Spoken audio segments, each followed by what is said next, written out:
I compiled a list of 50 things I think will improve your performance, your gameplay, and your overall experience in Battlefield 2042. Let's go.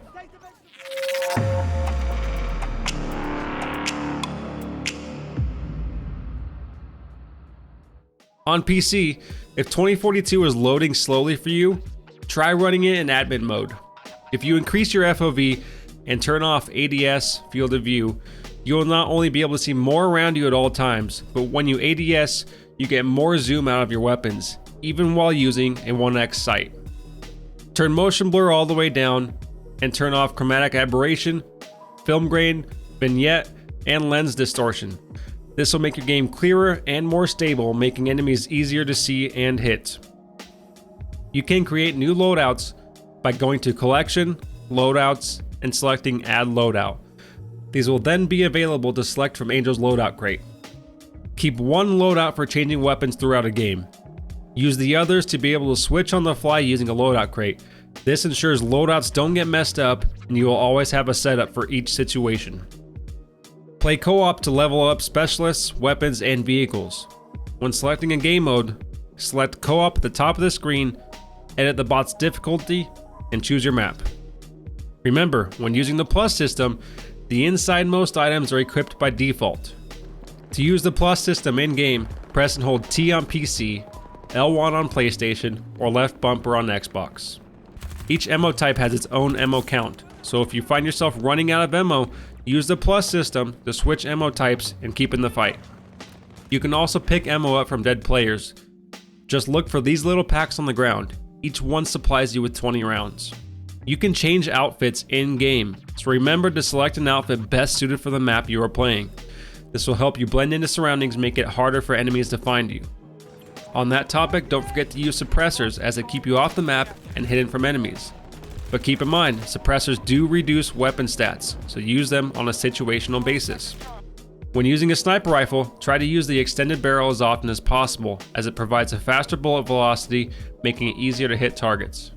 Standing still provides the best possible accuracy, so when using a sniper rifle, briefly stand still, then take your shot.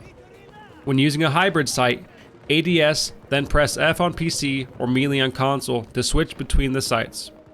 Do not use the K8 HOLO sight, as it has a slower ADS time than other red dot sights. Instead, use the Fusion or DD HOLO sights. If you are struggling to control the recoil on a weapon, use a muzzle brake to reduce horizontal recoil.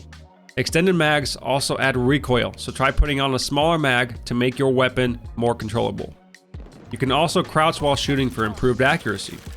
Weapons become less accurate the longer you hold the trigger, so try burst firing your weapon for the best accuracy. The G57 pistol is capable of burst fire. Press V on PC or down on the D-pad to switch between fire modes. Your crosshairs tell you what fire mode you are in. If you're in automatic fire, you'll see a standard 4-line crosshair. If you're in burst fire, you'll see a dotted crosshair. And if you're in single fire, you'll see a T-shaped crosshair.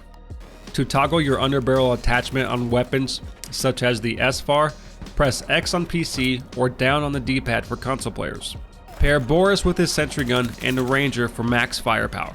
You can pick up and replace Boris' sentry gun to reset its health. Remain inside this circle around Boris' sentry gun for max accuracy and range. Turn on quick throw grenades. Open your options menu, go to your soldier's on-foot controls, find quick throw grenades and select on. While you're in the options menu, you can also choose to toggle or hold revive. Set this to hold because currently, when set to toggle, you cannot cancel a revive. Look at objective markers before rushing a point. This will show you how many enemies are on the flag if it is contested, and you can do this from practically across the map. You should always slide around corners. Not only do you traverse the corner faster, but you also make yourself a harder target and can oftentimes get a drop on the enemy. When grappling with McKay, switch weapons to cancel the grapple and continue flying through the air. With Maria, do not self-heal. Instead, shoot her Surette pistol at the ground, then run over it. When flying, do not launch flares until a missile is incoming. Flares are very valuable and can be the difference between life and death. If you are able to, get behind cover instead of using flares. Trees are great for breaking locks from enemy AA missiles.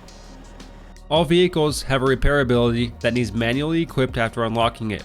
Equip it as soon as possible. Use the repair ability after almost any hit. The cooldown is fairly short. When in a tank or other land vehicle, use smokes to break line of sight with the enemy, not only to break lock-ons. You can YOLO tanks off cliffs and not die, most of the time.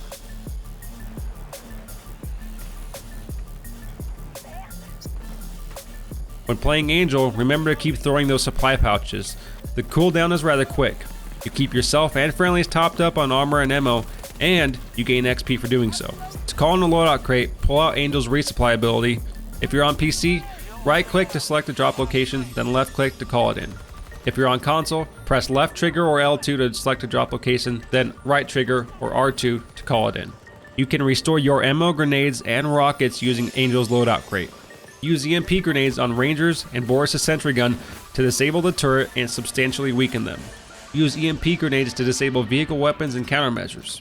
Pair EMP grenades with Sundance's anti-vehicle grenades and a rocket launcher to quickly and easily destroy enemy vehicles. After marking a location, you can ping it again to remove it.